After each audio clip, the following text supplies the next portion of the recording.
My fellow Americans, it is with great displeasure that I am here to inform you that CNN is back on the air. Welcome to the Crimson News Network, the most untrustworthy, the most biased, and the best source for disinformation you will ever find on the internet. Here to talk to you about all of the totally made up things going on in the anime world. So, it's been a while since I've done one of these. It's been about a month, actually. I think the last one I did was December 17th. If the screenshot for my records for the waifu tier list are correct, are dated correctly anyway. It would have been December 17th, which means that it would have been about a month since I did this. And that makes sense because, let's see here. What was going on these past 3 weeks? Yeah, it would have been Christmas Eve and then Fictionology. And then last week I was streaming with Brandon, the anime guy. Okay. Yeah, that checks out. So, in the interim, in the time since I gotta take these off. They are not helping me. In the interim, in the time since I last did Crimson News Network, a lot has happened. Not going to talk about all of it because that would take all night, but I did pick out some pretty interesting things that happened somewhat recently and decided that I was going to cover them here because it either has to do with one of my least favorite internet personalities, and I like to point and laugh at the fucking retard, or it has to do with just people doing stupid shit. So that said, thank you all for showing up. Jeremy Turner says, on time and straight. Muffler Tape says, what in the wide world of sports? And then we have Marcel with the hello there to you too. So yeah, tonight we have a bunch of like high-ranking people in like the anime industry have come out and said that we don't need to focus on appealing to global audiences if we want to make good stuff. So we have a couple articles to cover in that. Gachi Yakuza has itself an interesting controversy to talk about, so there's some fuckery on that end. There is, of course, the light novel Tourist drama, both of which have happened over the course of these past 2 weeks, I think. There's two of them. Yeah. One where he says some really fucked up stuff, and another where he's just fucking stupid. And then, of course, we have one of Shonen only people's favorite things to say to anyone who tells them to watch something other than Boruto. Plus random, bullshit that I found on the internet, as well as Ultimate Waifu tier list. And I was asked, which series are we putting on the tier list tonight? The answer is yes.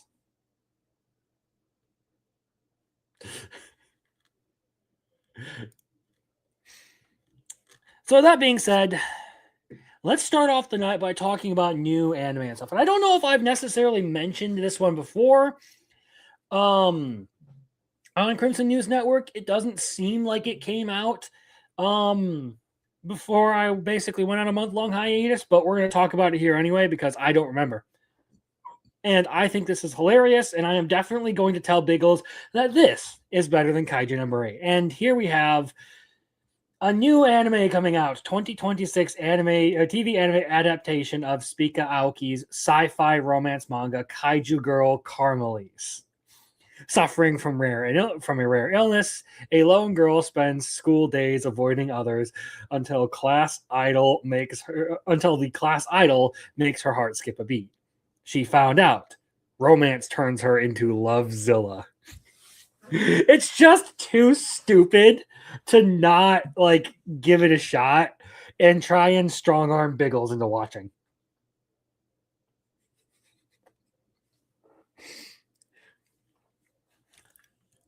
So basically, she has a rare disease that turns her into Godzilla if she gets too close to her crush. It's the exact kind of insanity I hope for in anime. And honestly, I kind of like the art design. I like the art style and everything. Characters designs are pretty good. I think that looks nice. Like, let's see here. I'm guessing that this is volume 1. And then of course you have this one where you actually see, you know, the kaiju design and them in the background and all that. This whole thing just seems so fucking ridiculous that I can't not.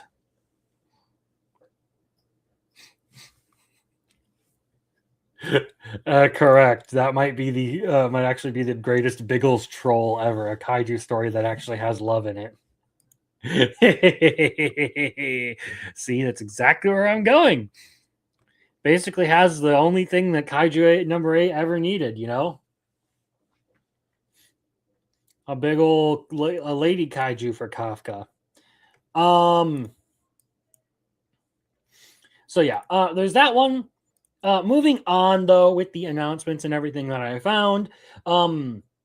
This is another one that I'm not sure if I have shared around here yet, but I'm just going to cover it anyway. So this is Liar Game TV anime trailer by Madhouse coming in April.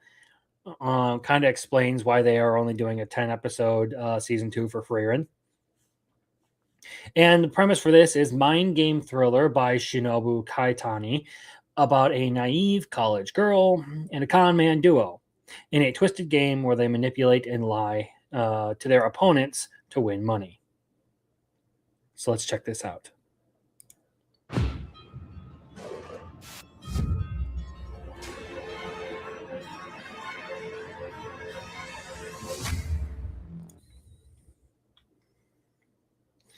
So far, I mean,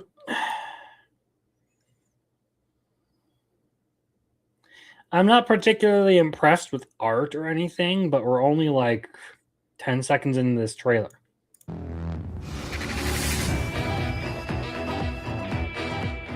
Okay, that music's actually kind of groovy. I kind of dig it.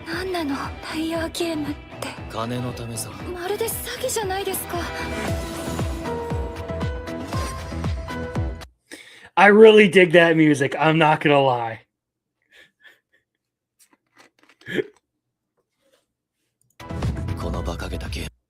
Hold on, what the fuck is that?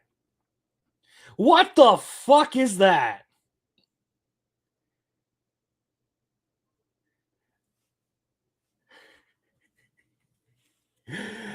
Again, as far as like art style goes, I don't see anything that's like particularly interesting here. I mean, obviously there's the dude up front who looks like a vegan terrorist.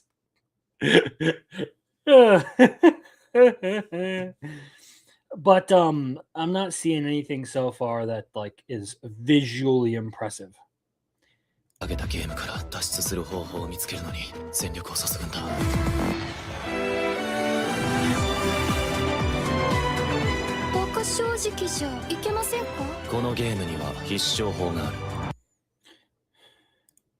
is this guy just like a nerfed light Yagami or something like that?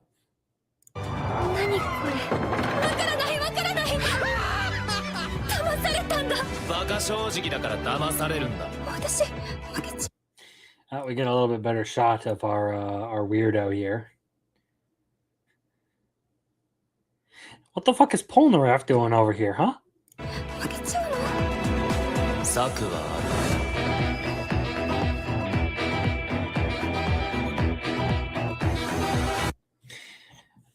Okay, so when it comes to like the death game stuff, never really like been a huge fan of these, but I can't necessarily say um that I hate them. There's a baseball jersey, Biggles is in it. Yeah. Um, I don't know. Right now, the music is really like the big thing that like stands out to me about this. Otherwise, I don't know. If I want to go through with it, because yeah, I don't like the whole death games thing. I'm not necessarily into that genre,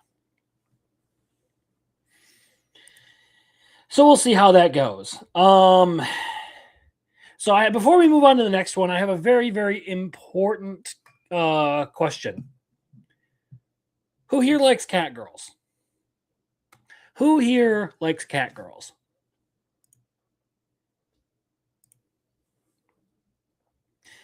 Because so let's bring this up. Here's another anime adaptation announcement. So, TV anime adaptation for Nyan Nyan Factory slice of life comedy manga Chain Smoker Cat. Following a cat girl with a seriously bad smoking habit, every time she tries to quit, she becomes weak and gives in almost instantly. Is she doomed to live life as a chain smoking slob forever?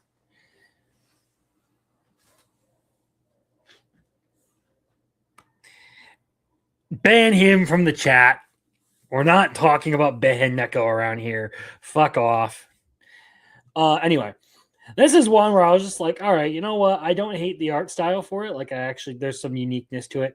And just like the stupidity of the premise is something like, yeah, I'll give it a shot. We'll see how it goes. I'll check it out. But I don't know where they could possibly go with this to actually, make it a decently interesting series. Because like if the whole gag is just like this chick can't stop smoking, then I feel like that's gonna get old really fast. But hey, the chain smoking thing has my interest, not really into furry shit. But to be fair, she doesn't look like she's necessarily like furry. Like this is like the mild end. It looks like it's just cat ears.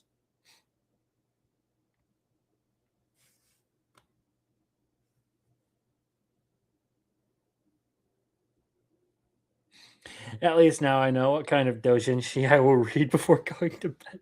Well, congratulations. Um, okay, so the next one on the list, we have a another romance anime that has been announced here that I don't think I have covered. So we're gonna bring this one up, and this is an actual full-on trailer. So here we have "Gals Can't Be Kind to Otaku" TV anime trailer reveal. So air date sometime in 2026, and this is done by TMS Entertainment at Six Studio. So based on Gaoran by Nori Shiro-chan and Uozumi Sakana. Sorry, I froze at the fucking word Sakana. So now I'm really curious. Like, what kind of fish are we fucking talking about here? So let's go here. I mean, just like right out the gate, like looking at face designs and everything, kind of reminds me a lot of Witch Watch.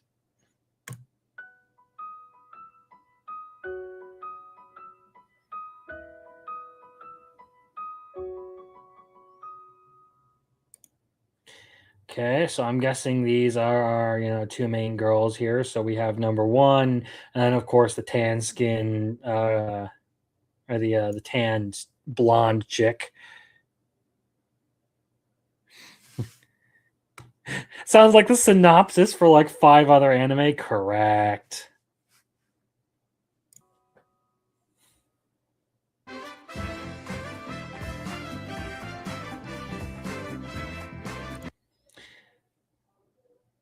So I mean, I kind of like the design for the girl so far, but it looks like Protag Kun here is just your stereotypical like shy wallflower kind of male lead in this story.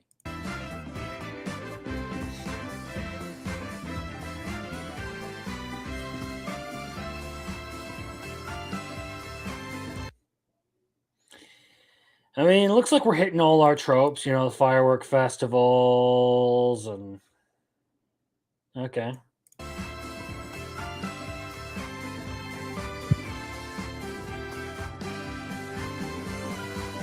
オタクくんさ、オタクに優しいギャルはいない。テレビ朝日系 Okay, it doesn't look like it's going to show us anything important. Yeah, so that's basically it. That is the announcement for that one. And honestly, it does seem like it could be kind of, just another one of those rom-coms and everything, but I mean, I like the design for the girls. I think they're visually like solid. It's just I don't see anything in there that right off the gate really has me hooked into this whole thing. So who knows? Maybe it'll be good, but that trailer doesn't necessarily inspire confidence in me.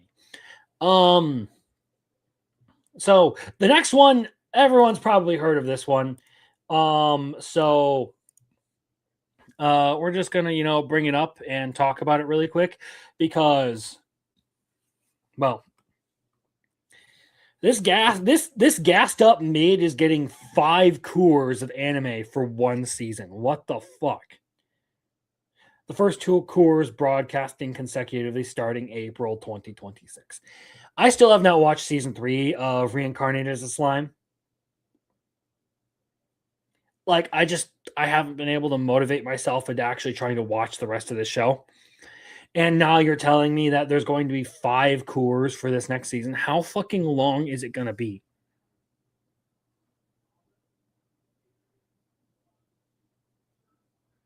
Like, season 3 was dog water. Season 1 and 2 were fairly satisfying as an anime, particularly season 2. But I never particularly saw the hype behind the series. Like, I get it, a lot of people really really like it, but I think it's just kind of decent. Never got more than 2 episodes in. I mean, I guess I can kind of understand the popularity because it does lean in more towards like the battle shonen kind of aesthetic. But I personally don't see this as being some amazing story. It's just kind of, Reamer being more powerful and then even more powerful and then even more powerful. I don't particularly find that enthralling. I wasn't necessarily interested in a lot of the story. The part where he actually, ascends to becoming like a demon lord and everything.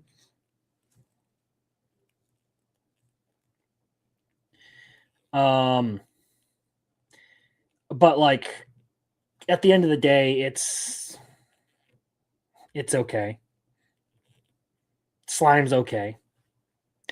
Like I would put other entries like Bookworm, Mushoku Tensei, ReZero, those Konosuba.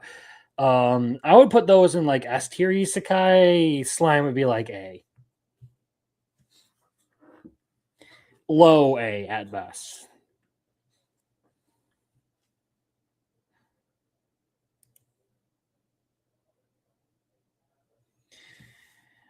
Anyway,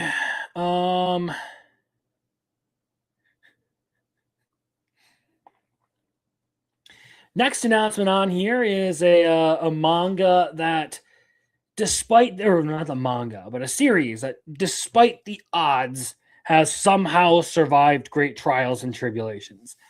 And it was so popular, it surpassed My Hero Academia on first volume sales. And even after a long, long hiatus, it still came back and was just as popular as ever. And now it gets an anime adaptation. So recently it was announced that Ruri Dragon is officially getting an anime announced. And this thing has less than 50 chapters out, which boggles my mind. That an anime with 50 or a manga with only 50 chapters out is getting an anime. And even more mind-boggling is its Kyoto animations, which is funny if you're a fan of Dragon Maid. So anyway, the whole premise of this is that, you know, Ruriaki, she's just a normal chick, and then one day wakes up with dragon horns and starts manifesting dragon powers. And yeah, try figuring that shit out while you're in high school. Like, all of a sudden you breathe fire and shoot electricity out of your horns. Great. Just have fun with that one. But yeah, as far as this series go, I actually do really like the manga. I think it's very good. I'm surprised that it is as popular as it has been, considering the fact that it is a slice of life series and not like a straight up battle anime.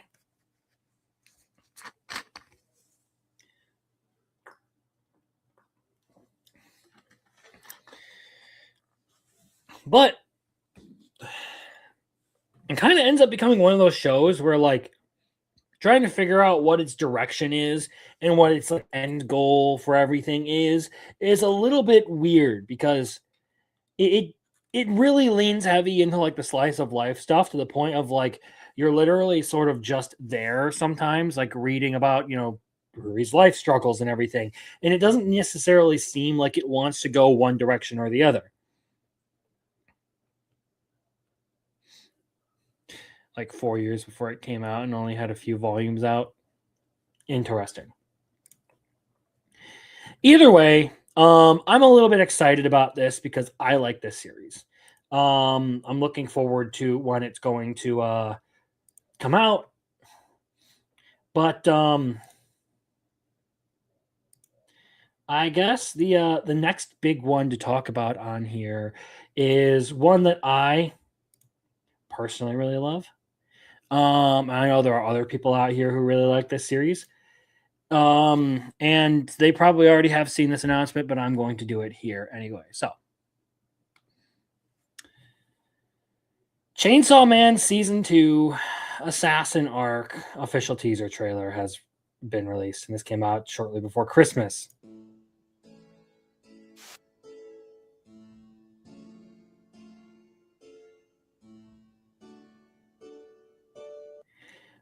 I like the music and the way they, you know, start this whole thing up. I think it lends to the whole atmosphere of the trailer.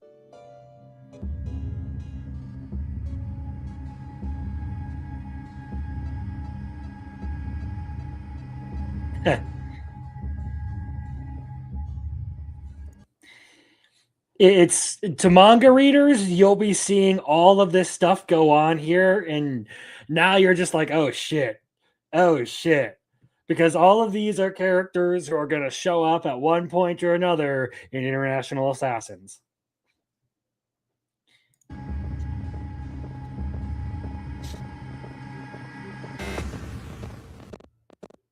Also, I really like the 8-bit sound effects.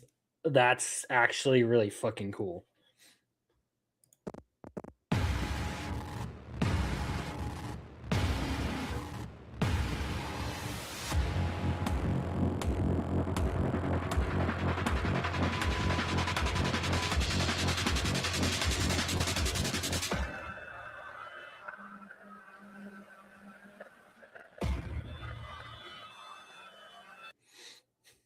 So I'm really excited about this. And now this is the interesting part here, insofar as Chainsaw Man goes. So there were actually some issues as far as leaks go, and people found out that that they had registered it as a movie.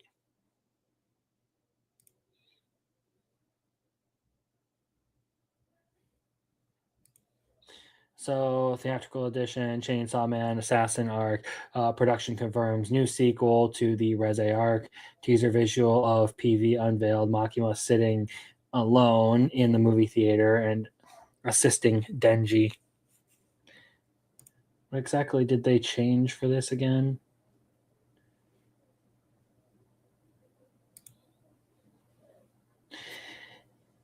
If I remember correctly, what happened was when they posted this, the registration for it on my anime list, it wasn't supposed to Yeah, so Oricon accidentally revealed that Chainsaw Man International Assassins is actually a movie, but quickly edited it and changed it. Take this as a grain of salt for now. So,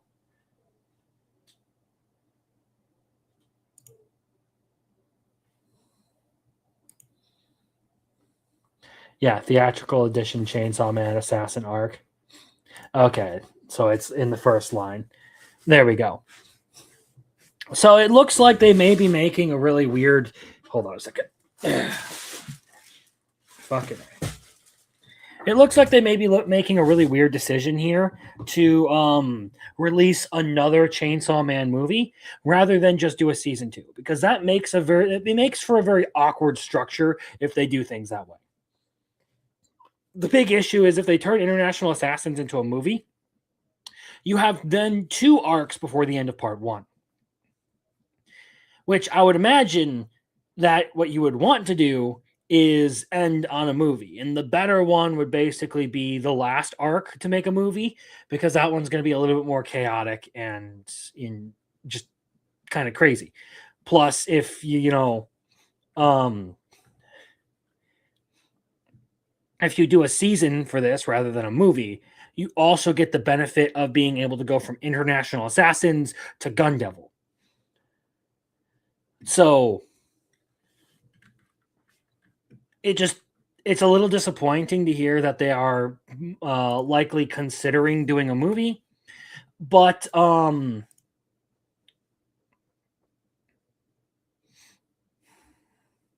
still looking forward to more Chainsaw Man. I still like the series. So and then we have one more announcement. I don't know, or as a movie made a boatload of money. If the art can be done, a feature-length film, I'm down. Well, sure, but I'm not a fan of them just releasing movies every like 5 years for Chainsaw Man, because then they're never gonna fucking catch up with the series. It'll take them an eternity.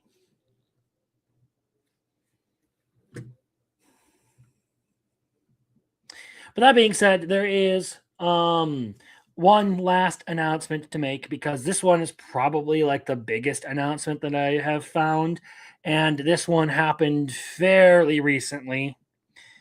So as long as we are, talking about anime sequels and everything, Konosuba Season 4 is officially announced. We get more, boys. And now I've seen a lot of people posting about some of the volume title, posting some of the volume covers that will be included in this part of the anime.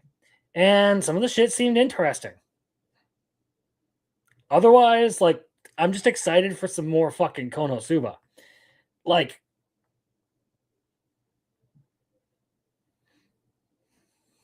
Hell yeah. I'm really glad that this came pretty quickly after season 3. I know that I've heard some complaints from people I know about season 3, but I really loved it. I'm looking forward to more, and having watched Combatants Will Be Dispatched, I'm kind of in that itch for just more of the insane shenanigans. So this makes me happy. This makes me very, very, very happy.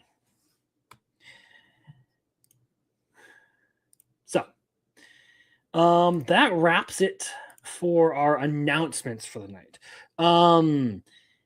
Honestly, looking forward to the Chainsaw Man stuff. Looking forward to Ruri Dragon and to Konosuba. Those are like the 3 big ones for me. Slime, like I said, don't particularly care. Never thought Slime was all that. It was as great as everyone hyped it up to be. But that's just my personal opinion. The next topic for the night that we're going to be talking about is Japan doesn't want to cater to the West anymore. So recently there's been a lot of let me start this over. So there has been talk within the Western industry of appealing to global markets or appealing to a broader audience, something that has ultimately doomed any sort of creative project that this kind of mentality has touched. And now a lot of that has also been pushed onto anime. A lot of localizers want to change things. A lot of people have put pressure on Japanese creators to cater more to the global audience and, keep other people in mind. Completely forgetting that the reason that anime has become popular is because it is a genuine expression of culture. It is a genuine expression of creativity, not fettered by the control of some ambiguous ideology like appealing to everyone. It recognizes that you cannot please everyone, so you should not try. And this comes from quite a few people. But the first one is from the Sword Art Online director. So, Sword Art Online director believes that Japanese anime has the potential to replace Hollywood, but focusing too much on global appeal could lead to failure. In a recent interview, Sword Art Online director Tomihiko Ito says about the expansion of Japan's anime to the overseas market. From Demon Slayer's Infinity Castle arc adaptation being crowned the highest grossing Japanese film worldwide to increasing government support for Western expansion of Japanese content, the year 2025 has seen a great push in strengthening Japan's power in the global content market through its anime and pop culture. In recent interview with Daily Shincho, anime director Tomihiko Ito, best known for his work Sword Art Online and Erased, reflected on the state of the industry in the past year and shared his opinion on the expansion of Japanese anime to overseas markets. Talking about the worldwide success of Demon Slayer, Kimetsu no Yaiba, the movie Infinity Castle, and Chainsaw Man, the movie Reze arc, Ito acknowledges that Japanese anime industry has been explosively growing overseas in the past couple of years. I've also recently heard the news that Toho has acquired a British anime distribution company, but I get the impression it was actually when Aniplex acquired Crunchyroll in 2020 that Japanese anime started exploding in popularity across the globe. Taking into consideration the WGA strike from a few years ago and the influence of COVID, it also seems like the influential power of Hollywood movies has been weakening. So I think Japanese anime have managed to become a good replacement for them. Correct, actually. I think this is a really good assessment of the position right now, considering that a lot of people who have basically grown tired of the stuff like that has happened to a good recent example, Stranger Things. People love the first part of it, not so much the ending of it. Or just what's happened with Star Wars or the Rings of Power or anything like that. People have noticed that. They've noticed how the story is bland, not great.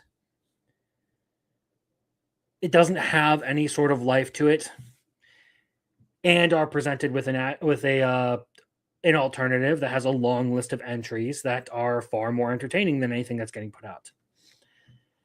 However, the Sword Art Online director also points out that despite Japanese films being in the position to rise above the popularity of media giants like Hollywood, making anime with the global audience in mind could be a double-edged sword. There have actually been many cases where focusing too much on global appeal has led to failure. I think Japanese people's idea of what could be well received worldwide is probably something people overseas don't enjoy. Well, I think the bigger issue here would be that people enjoy anime because it is anime, not because it has some sort of Western flair to it. However, the emphasis on political correctness is strong in America. So they might think Japan is the only country that still produces works in which scantily clad girls battle, the kind of stuff that would be considered strange in North America. On a related note, the overseas expansion becoming a hot topic in the past couple of years. Many industry veterans have been discussing on how exactly to approach anime production, knowing that there is a huge demand for it beyond the domestic market. Similarly to Ito's remarks, Neon Genesis, well, actually, we'll get into his comments in a little bit because he's also on the list. So, yeah, basically, the idea is we should continue making anime the way we want to make it, or the way we've been making it, because it has succeeded because it made it that way. We don't need to focus on expanding the global audience when the global audience is already catching on and getting into all of what anime has to offer. Now, this is a double-edged sword in and of itself. Because as anime becomes more and more popular, you get more and more people who just don't actually have the genuine interest in getting into anime. And that results in a lot of people debating over fan service and all of that kind of stuff. I feel like, insofar as what he says here, his perspective is a little bit off in that you don't need to appeal to every single American. You just need to appeal to the Americans who are likely going to be into anime or just what Japan has to offer. And that's the best way to expand your market. And altering content in order to try and pursue people who otherwise would not have a interest in what you're producing is a losing strategy, one that will abandon your existing audience in favor of one that may or may not come, and one who won't exactly be loyal even if they do.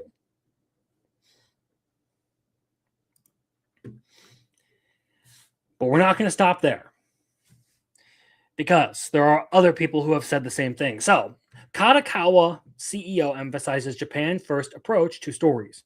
You can create unique works by not marketing with the mindset of let's make a manga that will sell globally. Nikkei interviewed Kadokawa CEO and president Takeshi Natsuno about overseas expansions and the global potential of Japanese content. He praised the country's diversity in storytelling, even by global standards, and the various outlets to discover new creators.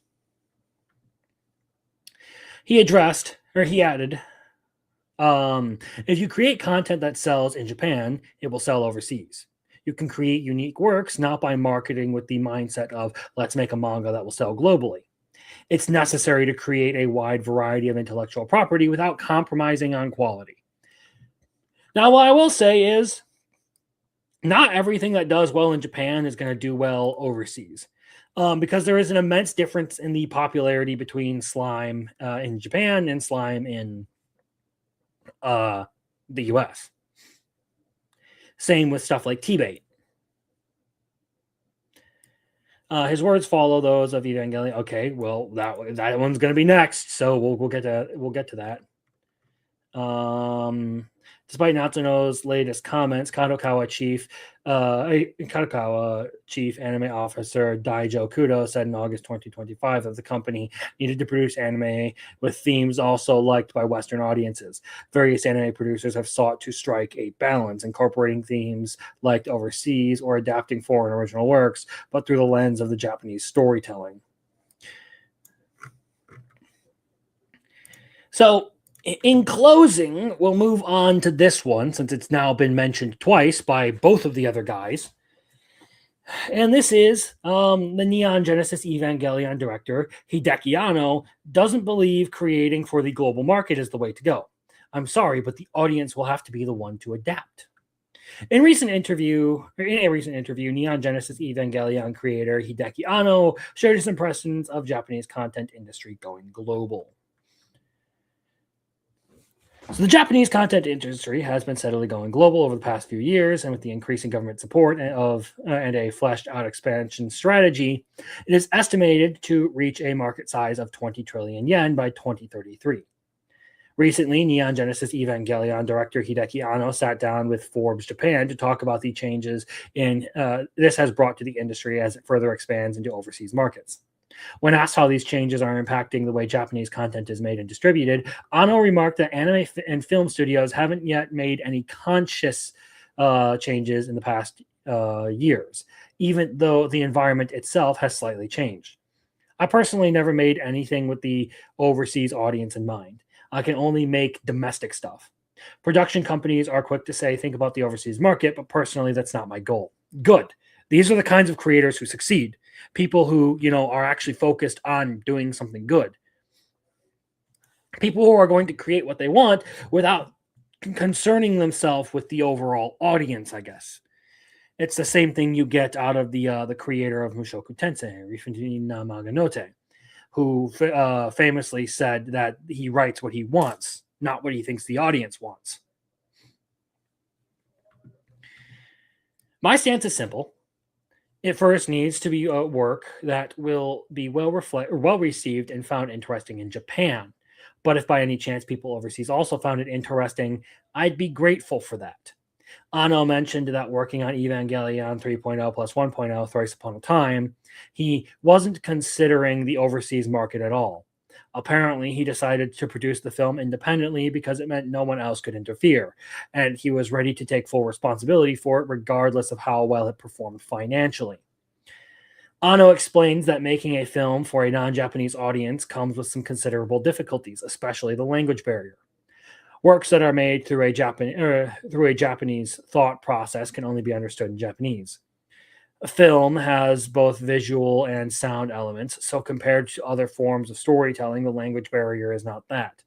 However, lines in the script are still in Japanese, and the drama is achieved through the thoughts and feelings of characters expressed in Japanese.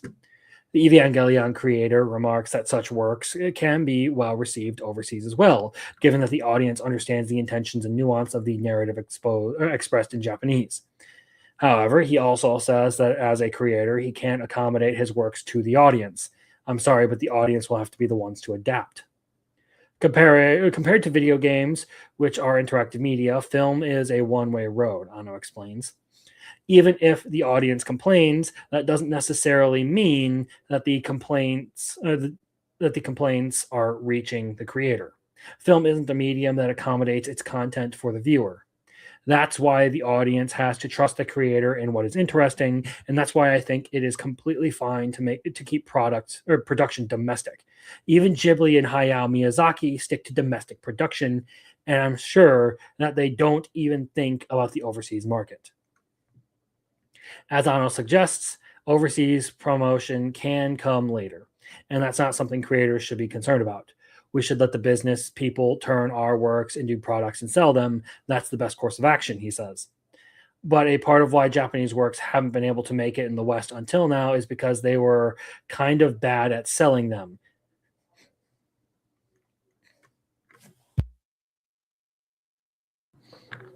So all this to say, there are plenty of high-profile people, there are plenty of high-profile people who absolutely do not like the idea of trying to go for global appeal as opposed to making something good.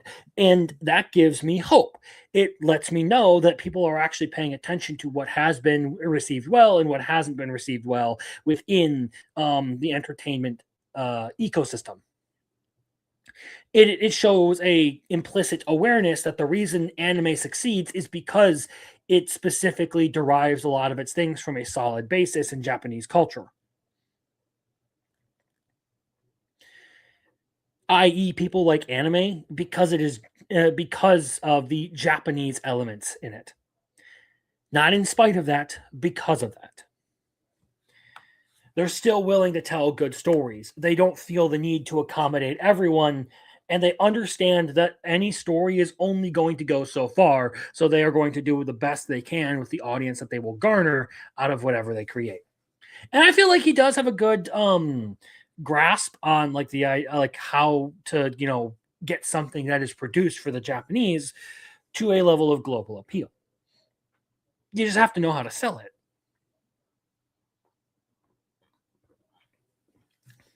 Now, here's the problem. Not everyone is as willing to read subtitles. So that's probably going to be like the big imposition. No, wrong word. The big impeding element to any more expansion is just how willing people are to tolerate things not dubbed. Because let's just face it, there are certain times where like you just don't bother with the fucking dub. Good example of when you don't bother with the fucking dub, Godzilla -1. it's painful to hear anything from Godzilla -1 and dub.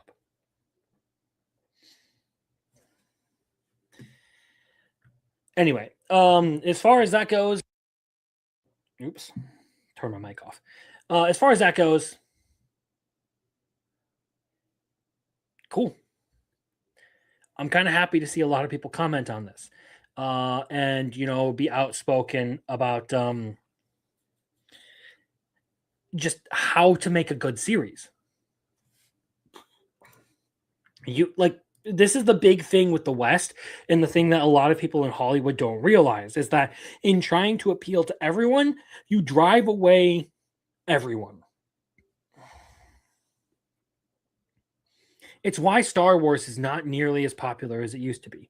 It's why a lot of properties that the West produced, which were previously really great properties, just don't have the same pull anymore. And as well, good to see you, RCS. Hope you have a good night. Anyway, before we get to before we get too far off on that, we do have other things to cover tonight. But basically, the point that I will make in all of this is that don't get so caught up in trying to please everyone. This is just good life advice. You can't please everyone, so don't get so caught up in it that you're worried about every single thing you do. At some point, you just need to live your life the way you want it, or to create things the way you want to, and not stifle yourself with the expectations of everyone else. You're not going to get anywhere good by doing that. So, that said, we're going to move on to a small topic here, a small topic. And by that, I mean it's probably just going to be a passing mention, because this has been a consistent problem within the anime community.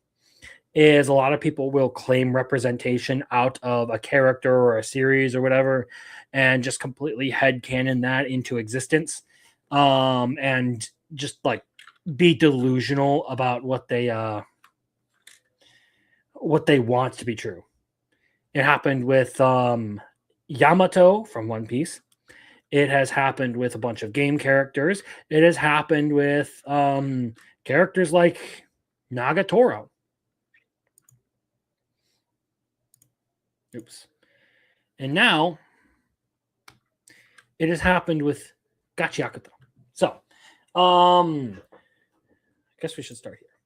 Gachiakuto author Kei Urana responds to a fan controversy, basically, where people were saying that Tamsi is transgender. They're saying things like Tamsi is transgender. I don't think that's the case at all. So basically, the creator of Gachiakuto came out and nipped this whole thing in the bud. Good, cool, we're done. We don't need to discuss this anymore. They basically confirmed for us.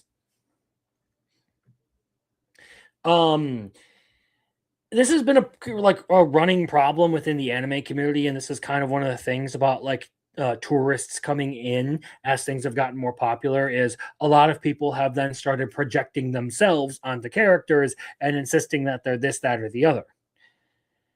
So, with Yamato, there was the whole thing about how Yamato is trans and all that, because Yamato refers to herself as the son of Kaio. Meanwhile, nothing else supports that argument. Not even the author himself, Oda.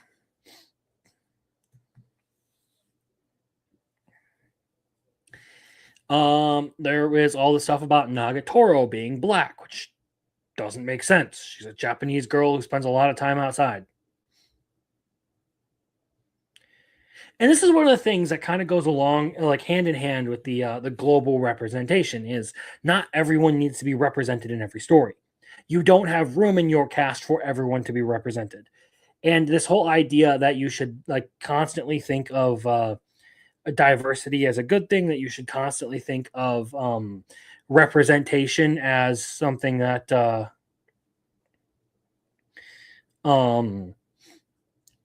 everyone inherently deserves in a creative work.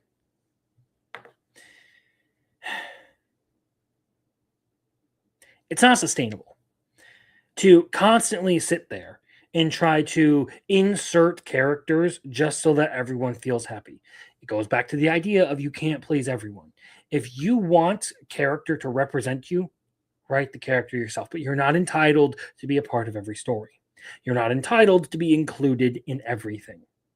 People do not have to have you in their story. And the people who complain about representation are generally narcissists who just want to feel included because they hate the idea that something isn't made for them. And this whole thing with Tamsi is just another extension of that bullshit.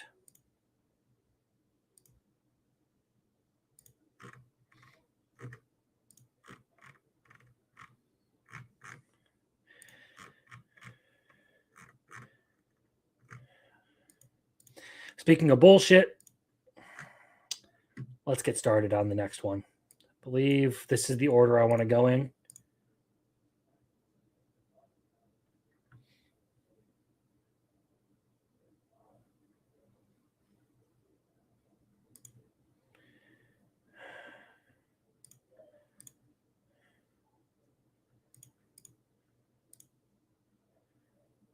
Is this just the same screenshot?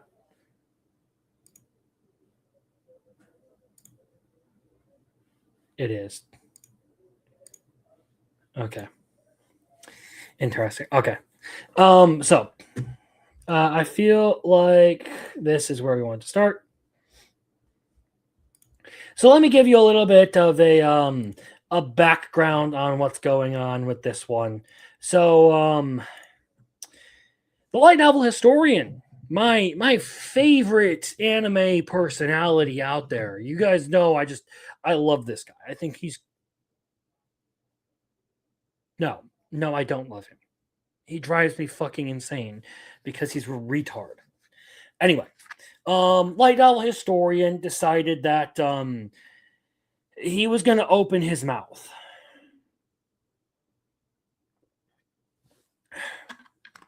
And basically started referring to Sentenced to be a Hero as Mushoku Tensei without the problematic elements.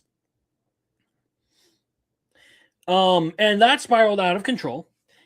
And people started calling him a tourist and everything and calling him out for constantly saying everything is Mushoku Tensei, but better because it doesn't have the problematic elements.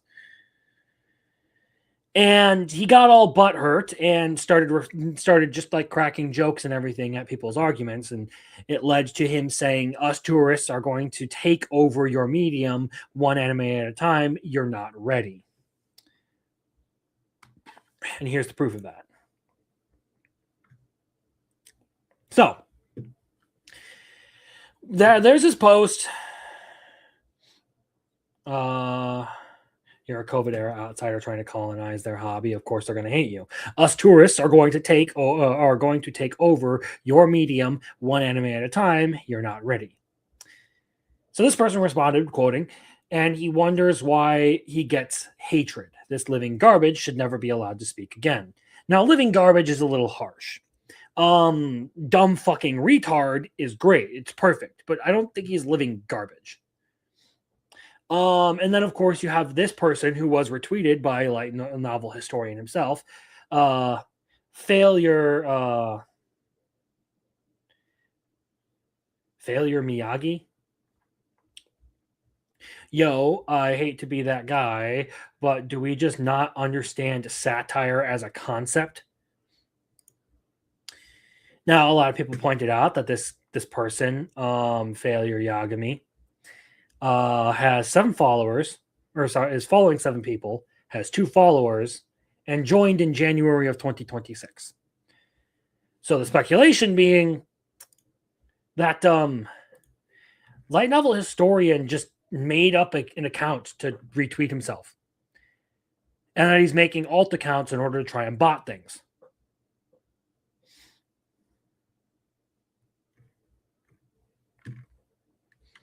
I'm glad people are noticing all the alt accounts he's creating to defend himself, especially since he retweets the only tweet each new account makes.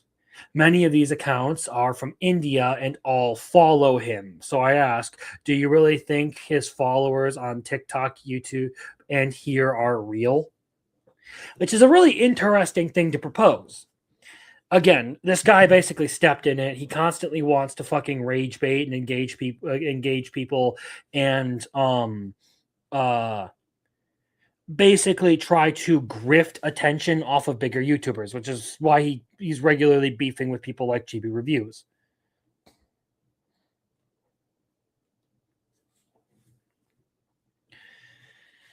But it's only going to get worse, Jeremy, because he says some things that are very, very interesting later on.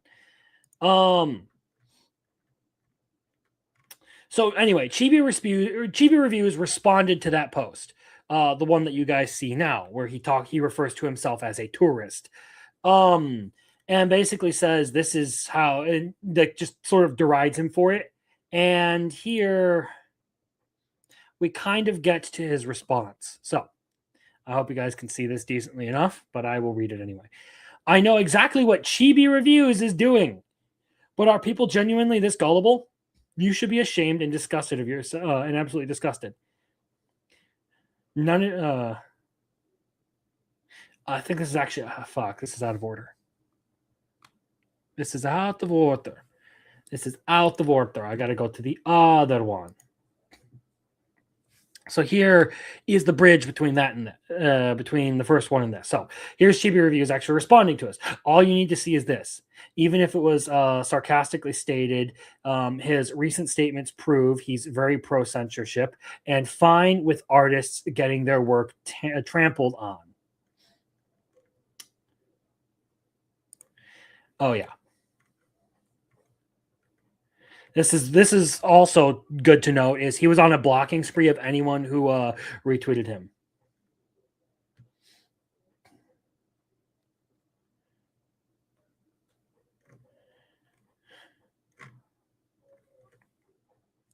And you want to know why everyone is referring to him as the spicy word here?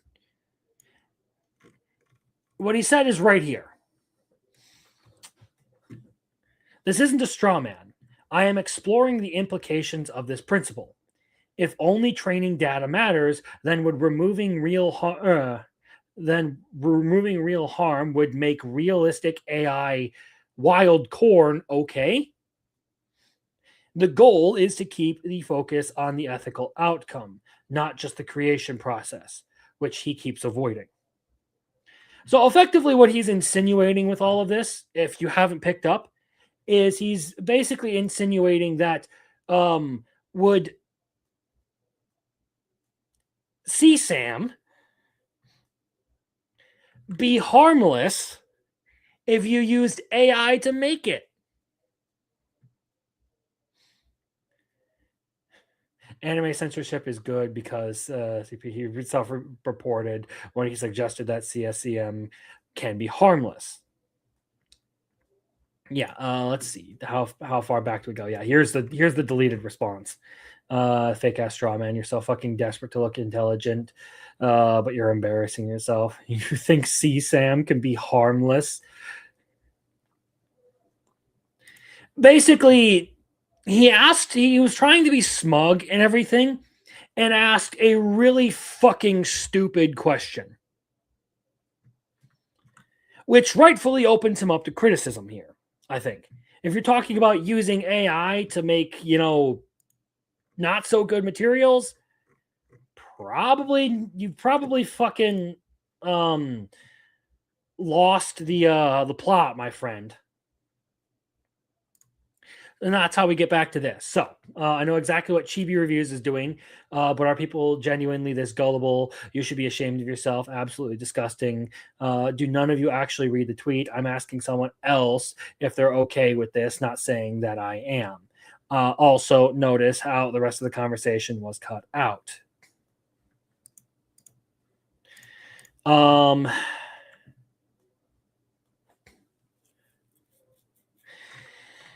In the end,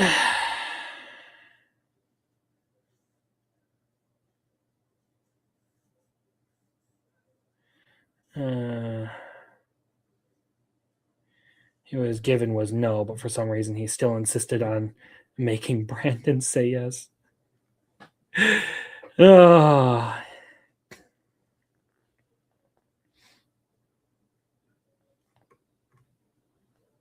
You know what? I'm just gonna keep calling him that. That's a great name right there.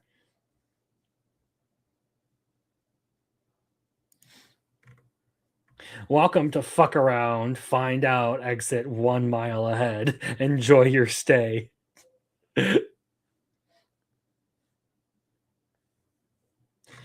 Anyway, all of this to say that basically this guy stepped in it multiple times within like a week and a half. And I feel entirely like happy with the fact that I have never had anything to do with the dude.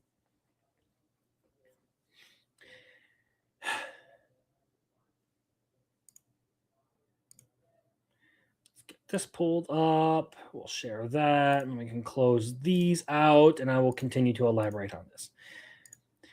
So basically, what happened with this guy is he went for a gotcha that just didn't work. He didn't consider the actual implications of what he was saying.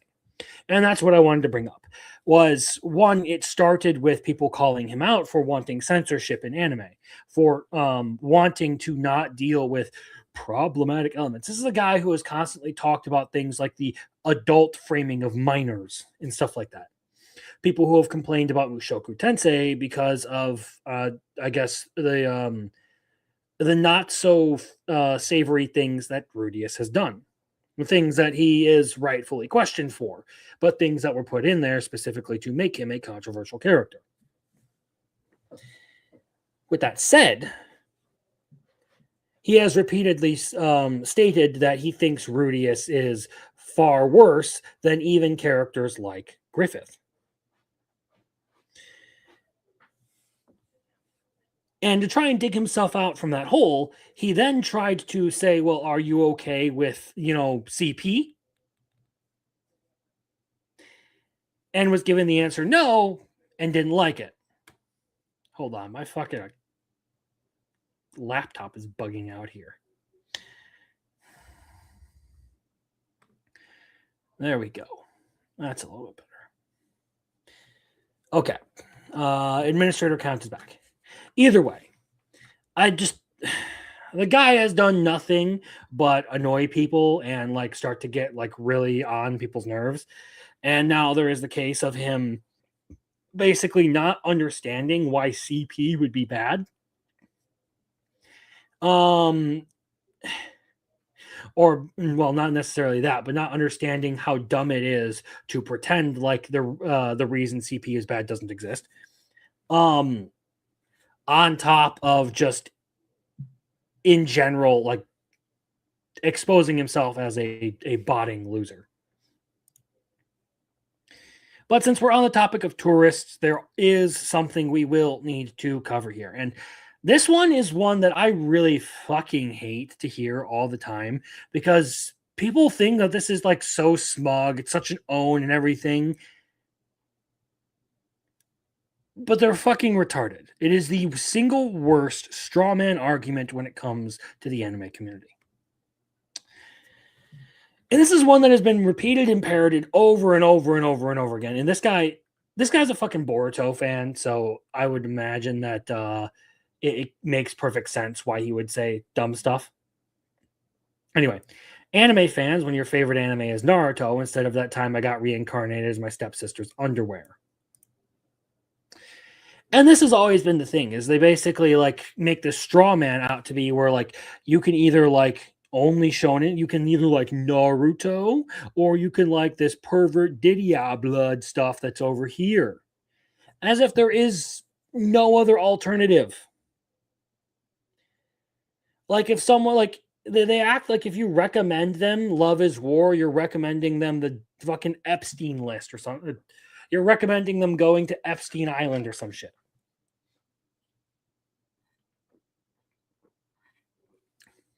Meanwhile, conveniently ignoring all the times their favorite, totally clean and like good shonen series do the exact same thing they're complaining about. Like, do we need to talk about the time where Jiraiya was knowingly perving on not like a I don't know what, like 13-year-old Naruto? after Naruto used the fucking transformation jutsu.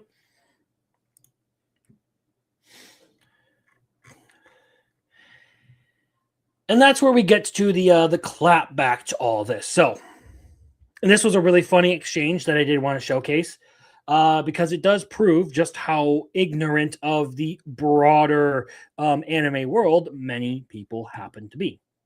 So the Weeb crew came in and responded with Shonen fans when you ask them to actually name a non.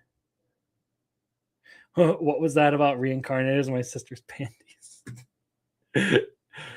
The Shonen fans, when you ask them to name to actually name a non-shonen anime instead of just making one up. So this was honestly like a really good comeback to all of this. Because again, the straw man completely making up an anime that doesn't exist and then pretending like you can either like this pervert shit that doesn't exist that I totally just made up out of my head, or you can watch the normal thing, Naruto. Again, of course, the fucking Boruto fans would do shit like that. And then this person comes down here and is like, bet a legit non-shonen anime name if my wife becomes an elementary school student. Again, he gets this wrong. It's my wife became an elementary school student, as in past tense, and there is no if. It's not conditional.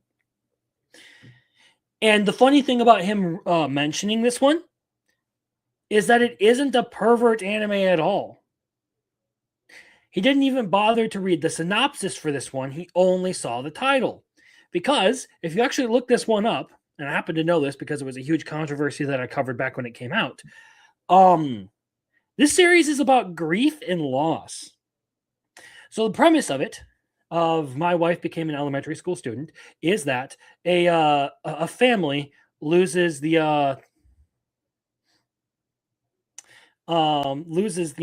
wife and mother of the house to illness or something. She dies and is reborn basically as a new girl, and at some point she gets her memory back and just sort of stays away from the family, but watches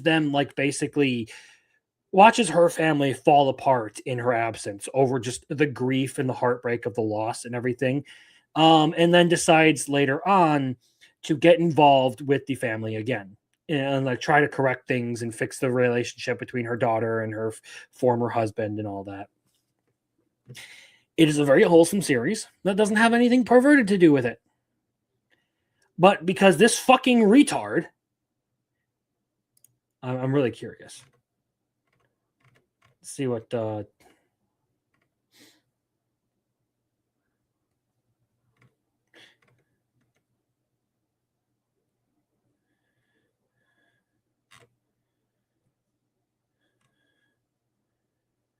Oh, that's fucking hilarious. JJK fans really can't read for shit.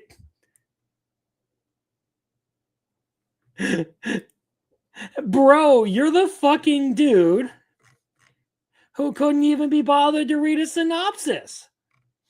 Of course, I already had my response back here. Picks anime with weird title. Clearly didn't read the synopsis. This dude literally judged a book by its cover. Yes, I did. That title is fucking weird. Bro didn't read the synopsis. The anime is quite dramatic and good, though, whatever you say. Hey, I noticed you used an iShow speed GIF. Is it safe to assume that you have a single-digit IQ? Didn't watch the show, or oh Jesus, no. I scrolled down too far on Twitter. That's a no-no thing. Don't be like that guy, please. For the love of God, do not be like that guy. And you dumbass bitch, its plot is a man's wife dies and she reincarnates to try to help him with his grief. Bro wanted to dunk on OP, but named one of the best slice of life anime manga story of how a father and daughter can't cope with the loss of their wife, mother. So she comes back as a random kid so that they can let her go properly. Like, imagine you think you're so fucking slick. You think you're so smug because you found a weird ass title on the internet. And can, just run with it and pretend like you've like owned the chuds or whatever. And it turns out that you just can't fucking read.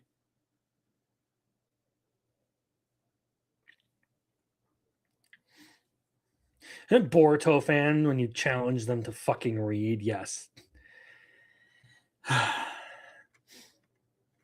Anyway, it's something that I feel like deserves its own video. It's just anime's greatest straw man, where it is you either watch shonen anime or pervert shit, and there is no in between. Anyway, now we enter the part of the night where we talk about the random stuff that has happened, random one-off topics that I don't have a bunch of supporting material for. However, they still are fun to talk about. So let's bring this up first. One of the big things that happened recently on Twitter is they enabled Grok to be able to edit photos. And now this is kind of been a problem because it allows people to remove other people's clothes. And I'm not a huge fan of that idea. I'm going to be real. As a spectator, this has both been hilarious and also really dystopian, reeking scenario that I can't help laughing about. It's just so surreal, as if I... Yeah, so basically it starts off like this. And this is the original post. Basically, right when the AI editing was enabled, people started responding very negatively. And honestly, I'm on their side. I think it's really fucking bad to allow people to just say, hey, Grok, put her in a bikini. Or, hey, Grok, take her clothes off. And the AI makes a fucking edited version of the chick.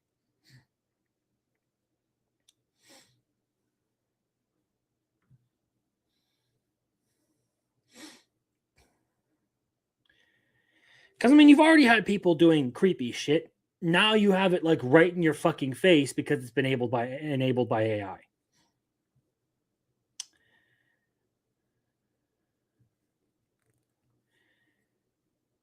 It's fucking stupid. I don't understand what goes through Elon Musk's head sometimes when he makes these decisions.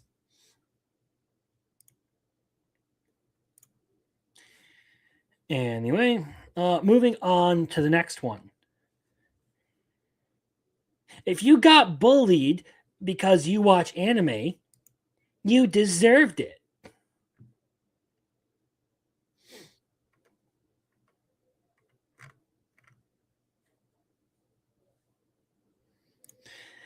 Okay. Anime is cringe unless I can use it to dunk on people I don't like, but also we need to take as much control of it away from the Japanese as possible because they're stupid freaks who must bow down to my glorious white culture, blah, blah, blah. Get over it already.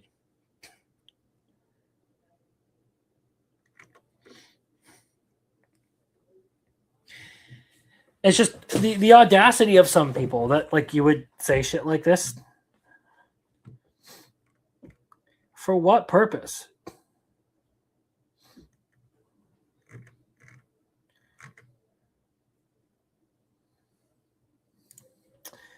What do we have next? Okay, so this one's a little bit more serious. And this one requires some context.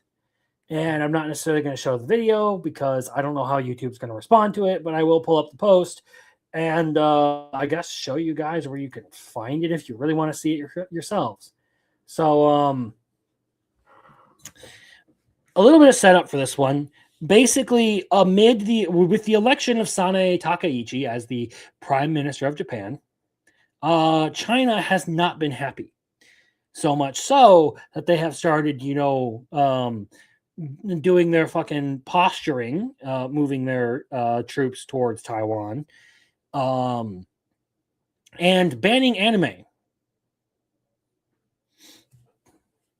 So recently, China said that you are not allowed to watch anything that isn't are not allowed to like watch, play, consume anything that is not Chinese, and that hurts a lot of conventions because there are a lot of cosplayers and everything who like to look at anime. Well, someone in China was cosplaying as Himeko Toga from My Hero Academia. And she was then harassed by someone who tore off and burned her wig, saying that the cosplay was an insult to the country. This happened amid tensions over a new law banning wearing anti-patriotic clothing in public. So here's the actual burning of the wig.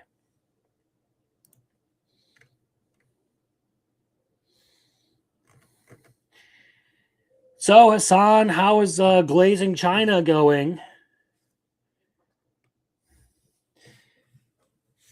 It's weird how all these fucking like geopolitical tensions play out. Like someone gets elected in Japan and all of a sudden China has a fucking freak out. Like they start having their fucking like retard bitch fit and ban anime because they don't like Japan for some reason. They don't like the new Japanese prime minister for some reason.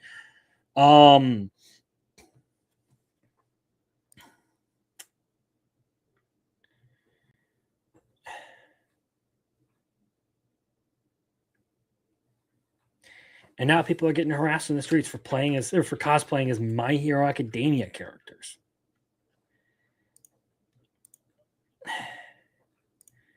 Sometimes people are just fucking retarded. Anyway, let us begin here with this meme. I don't care if K-pop Demon Hunter wins. I just need Demon Slayer to lose. So this person celebrating that K-pop Demon Hunter beat out Demon Slayer, and this person comes in, apparently a huge Demon Slayer fan. At least our masterpiece got nominated and won at least 10 awards. Meanwhile, your porn movie couldn't win a single award, plus empty theaters, got assaulted by Demon Slayer in the box office.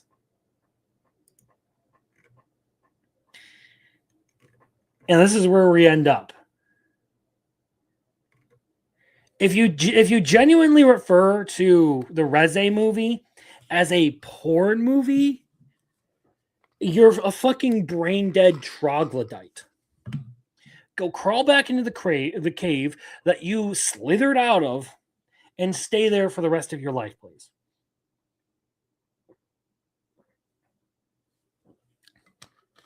Now, I don't care if you like or hate the Reze movie. Referring to it as porn is fucking stupid, okay? And it has nothing to do with whether you like it or not. It specifically has to do with, this fucking salty ass fan on here being a fucking retard.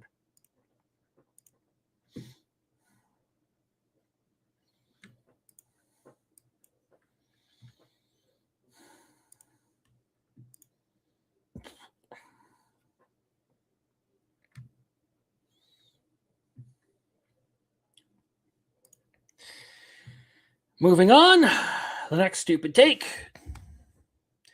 Let's go here. Romance anime would be Heat if the women were real sentient people and not just blush and gasp machines.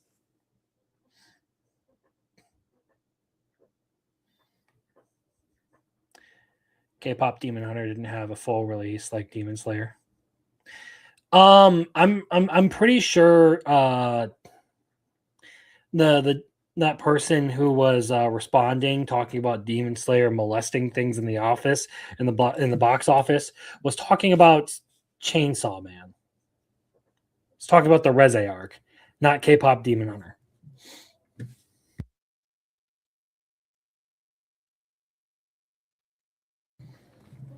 Anyway, We have yet more people who just have a problem with the way women are written in manga and anime. To which I will say, it would be great if you read something that wasn't fucking shonen. Because there are plenty of characters out there who are more than just great. It's a witch hat fan. Anime women should be real and sentient people. Anyway, go watch My Dress Up Darling. Yes. Like, sometimes I question why people just open their mouth so, like, fucking stupidly on the internet. Because what's the fucking point?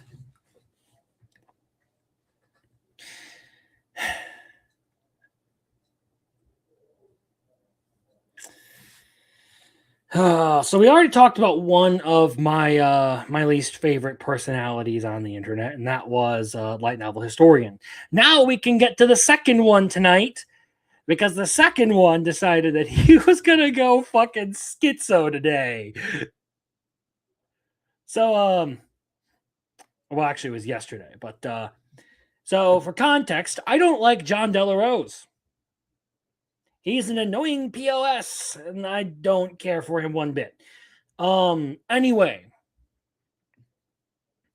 Epic Mike tweets out, for the record, John Delarose randomly messaged me telling me I'm part of a secret society consisting of basically the entire internet who are all trying to cancel him, called me a fake Christian, then asked me if I wanted to write a book with him.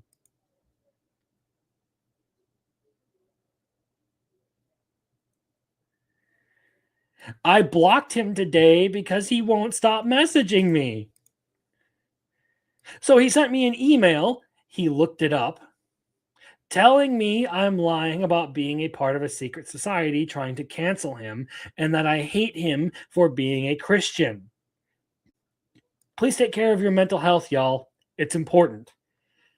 Also, I don't screenshot my DMs or emails to share with them because I'm not a punk bitch. He emailed me again to yell at me and call me a woman about this post, by the way. So for those of you who are unaware, John Delarose is one of those people who was out there with the whole Goonergate thing, defending Melanie Mack and Razor Fist for their not so great takes on content and everything. Not so great takes that ultimately got Razor Fist bullied off the internet because he couldn't handle people like questioning his position on side scrollers.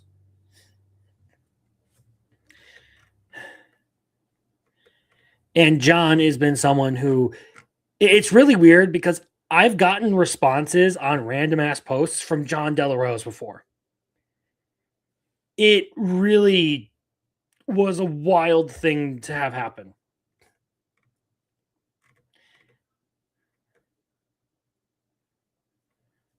You should have told him about the Meekrit Society, and he owes a meek reparations tax. I don't know what you're talking. Either way, this whole saga on the internet has been fucking funny. Because just watching this dude go fucking schizo has been hilarious. It started with like the whole Goonergate thing, and then it started with him basically being back and forth on Ethan Van Sciver. Oh geez.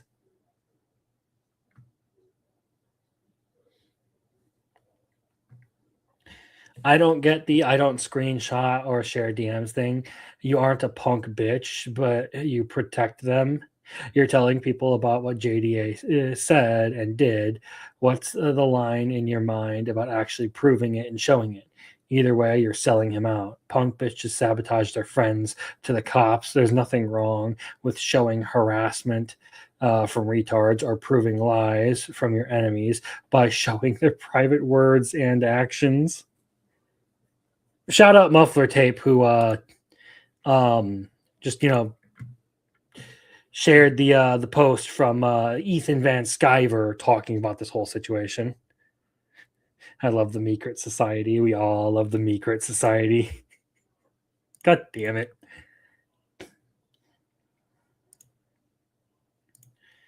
I think we're probably, these other topics aren't all that interesting. So we're just going to move on to the memes.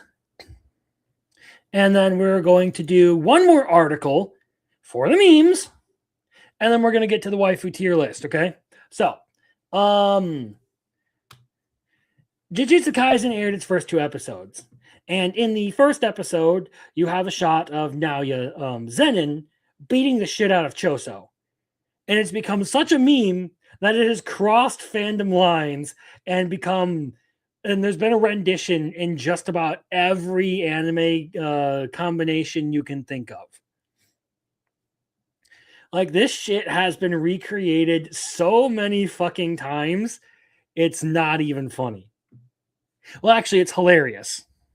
Like, just watching all of the renditions that people have made.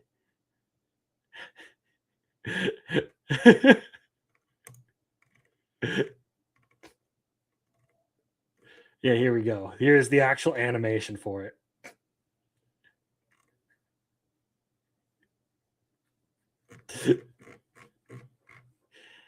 Honestly, it's been really fun to see all the fan art, but at the end of the day, it's still just a meme trend. We'll see where it goes. This one though, this one's kind of interesting. So, how would you guys like to get a degree in Evangelion? You heard that correct. You can now get a college degree in the greatest 90s anime. Anime fans have been debating for years how Neon Genesis Evangelion is full of concepts of psychoanalysis that deserve further study. And a university program has just agreed with them. Evangelion's director, Hideki Anno, has stated in several interviews that he studied psychoanalysis. As a result, Evangelion combines these ideas and theories, incorporating elements of religion, neuroscience, and behaviorism. It's particularly evident in the character of Shinji Ikari and his struggle with loneliness and depression.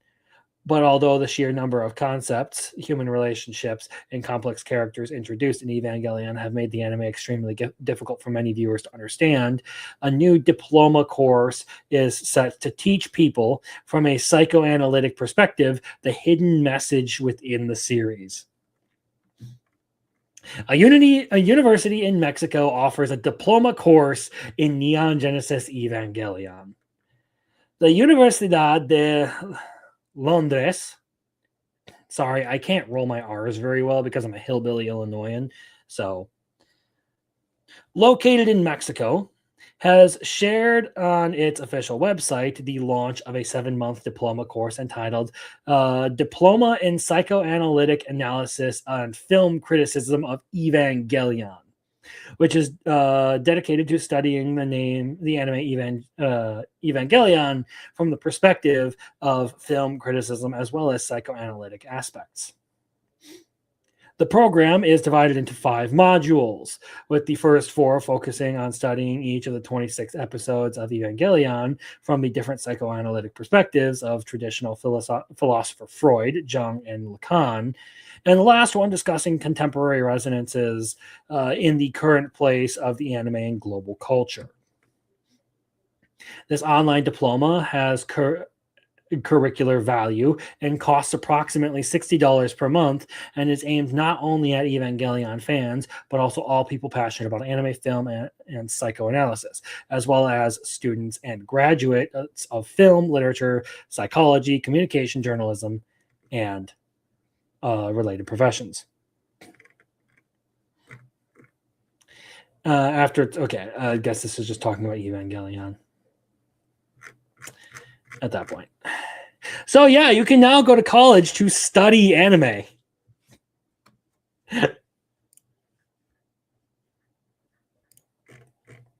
That is a thing you can do.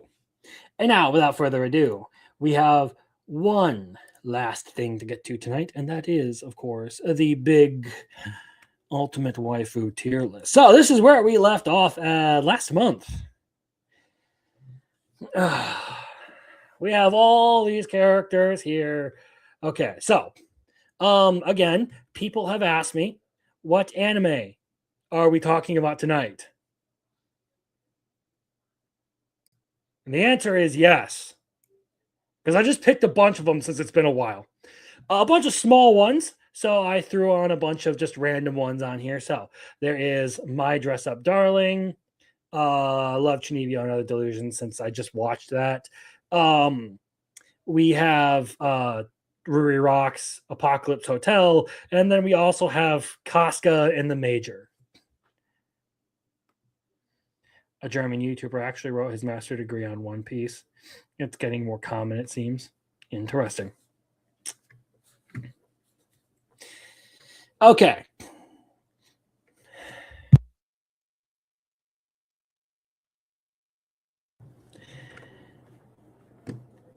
I guess we'll start with the My Dress Up Darling stuff. So, I didn't include everyone in here. I just kind of included the major ones. So maybe that's something I come back and edit, but I take a course studying Misato's personality. So, Akira.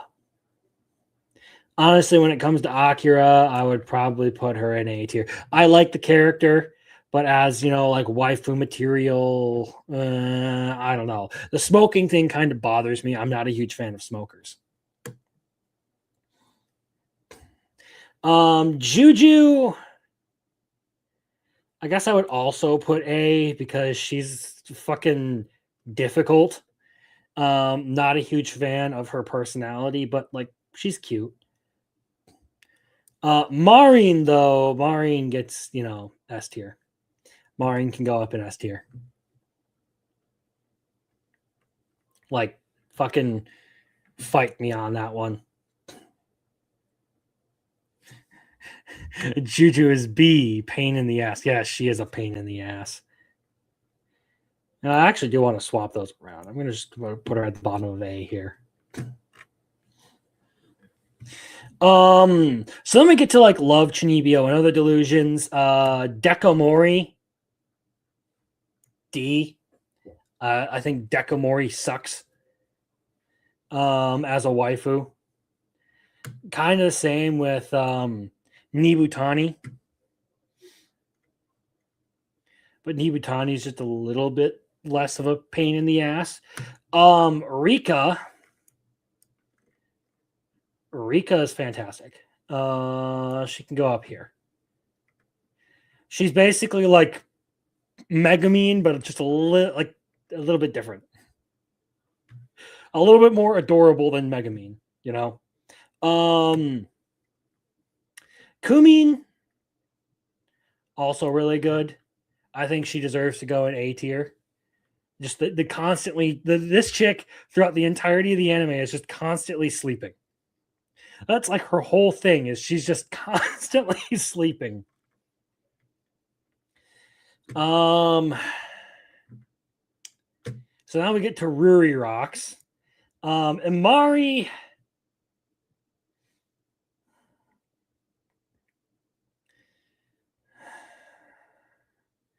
I'll put Amari in A. Nagi is S tier, so she can go up here. She's fucking great. Ruri.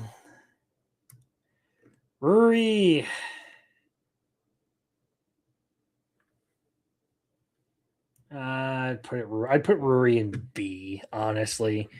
Not necessarily like she's a funny character. Ass tier. She got that booty. Shoko. C. The only two worthwhile female characters from Apocalypse Hotel. So Yachio, Ruri, and Juju are basically the same. Interesting.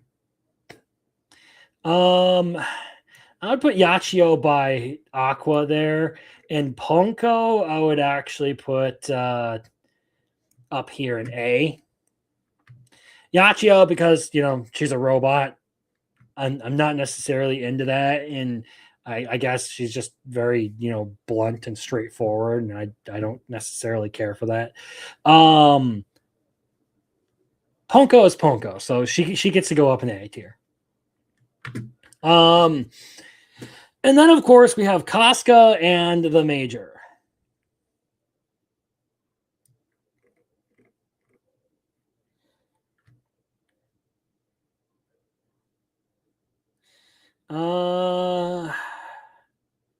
I'd put Casca here.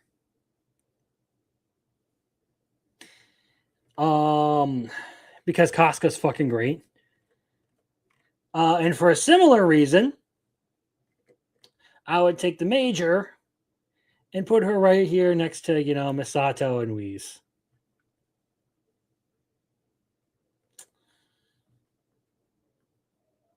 I like Casca more than the Major, but like both women I like for the same reason. They both know how to use a weapon and they can fucking kill people. So there's that. So yeah, I just kind of grabbed a bunch of random female characters today and threw them on there. And this is where we will be leaving off for next time. And that's probably going to be a wrap for the Crimson News Network. Now, it didn't quite go as long as I had hoped it would.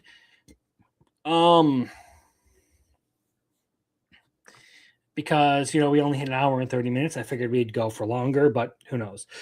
As far as this goes, just to sort of talk about some of my thoughts about how I want to do these. I may only do them twice a month from here on out.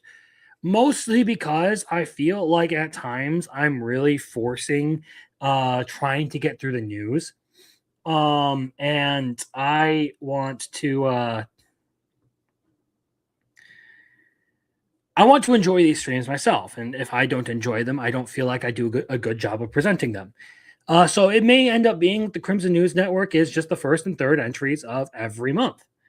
And I don't know whether I'm just going to take that second Wednesday and not do anything with it, or if I'm going to just start doing some random gaming stuff, since I'll have the time. But I do definitely want, since I'm already, I'm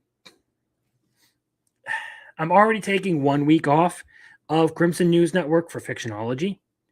I feel like it's not that big of a leap to go to just bi-weekly. It also means that I have more time to collect things to talk about.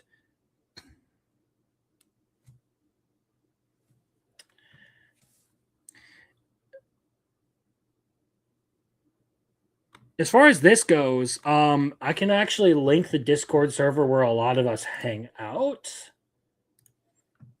I mean, there's no guarantee that you're going to like everything you see in there, but there is an NSFW chat where a lot of us just do be gooning. So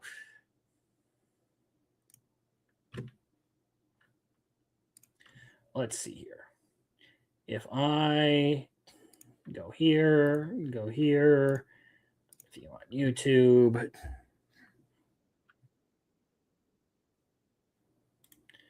And I can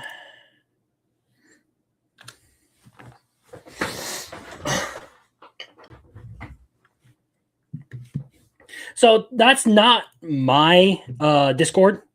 It's just a Discord for some YouTube friends where we all tend to hang out. There's a good chunk of like anime discussion. So a lot of the guys that I have had on here, RCS Rules, all the guys from Fictionology, plus some more are all in there, just to talk about anime and shit and manga and shit. And going over NSFW. So that's the Discord server for my friends Rolo and Roman, and their Rolo Rome podcast where they just do general pop culture stuff, not necessarily anime.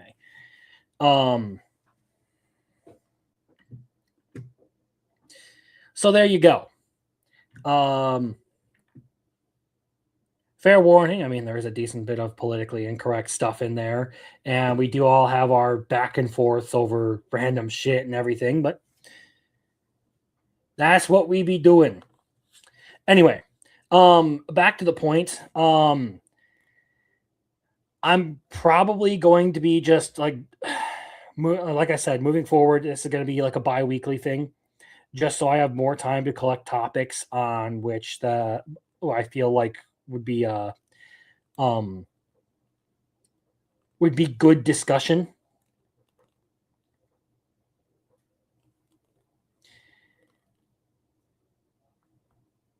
And I don't know what I'm going to do with that Wednesday yet. So I'll keep you guys informed on that. But basically, next week, I'll try to do Crimson News Network again. That'll be the 21st.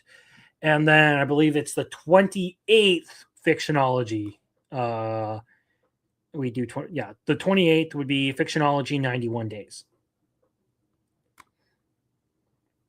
So that being said, I hope you guys have a good night.